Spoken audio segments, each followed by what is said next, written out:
My name is Mark Rivett and I'm the editor of the Journal of Family Therapy.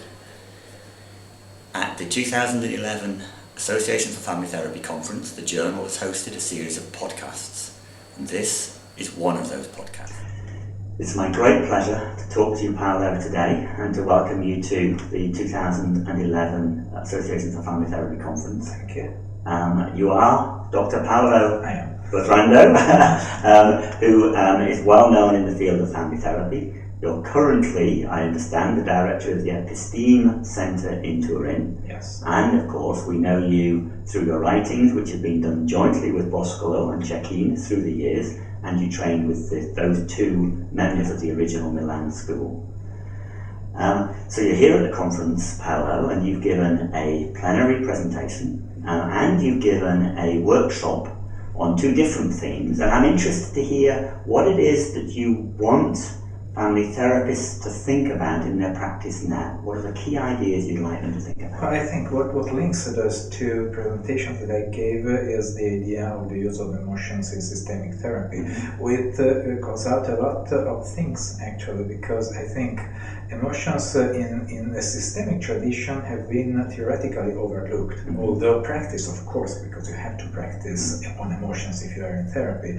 But they have been a bit overlooked, and I think my aim in giving both the talks was, on the one hand, to tell practitioners, pay attention to the small things that you do in therapy, because the details are very important. So we're talking about straight talk, about a way of talking. We use different ways of talking in systemic practice, and sometimes we just think that saying something or some other thing is casual.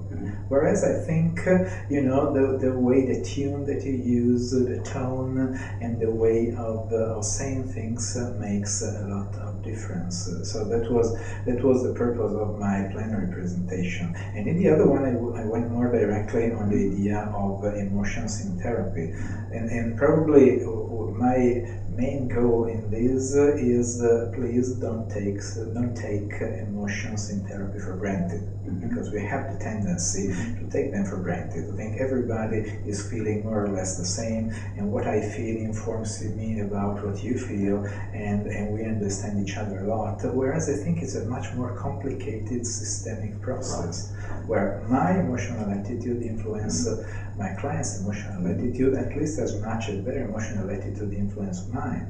So probably what I think that I can see in a family, for example, that I have, is dictated, largely by my emotional attitude toward them, and my emotional attitude toward them is elicited by that one. So I think, there is a good way of reasoning if we see emotions as in dynamic system theory, as attractors and repellers. So I can have a system that is attracted toward one kind of emotion, and interaction goes around that emotion that's very apparent, and that is repellent by another emotion that fades into the background. So think, for example, a couple who fight a lot, but this fighting is an attraction toward anger, but it's a repeller towards sadness, maybe. So in order not to feel sadness and grief, they get very aggressive and so on and so forth.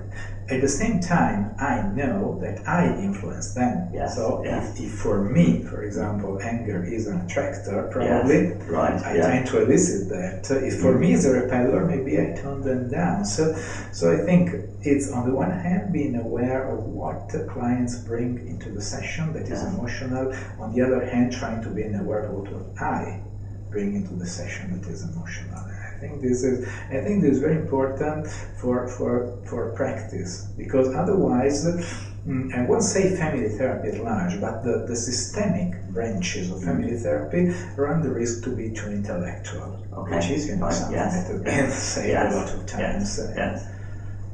And to me, this is a way of getting out of this intellectualism toward which I'm inclined. So I'm intrigued by that idea of repellent and attractors.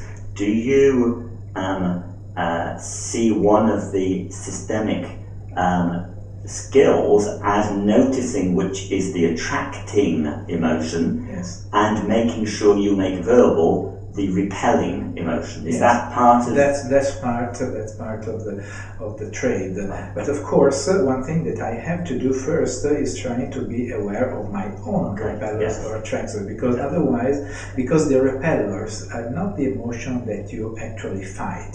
Yeah. Because the emotion that you fight against, for example, the phobic who is fighting against anxiety, of course, anxiety in this case is an attractor, although it's a negative attractor because I feel it.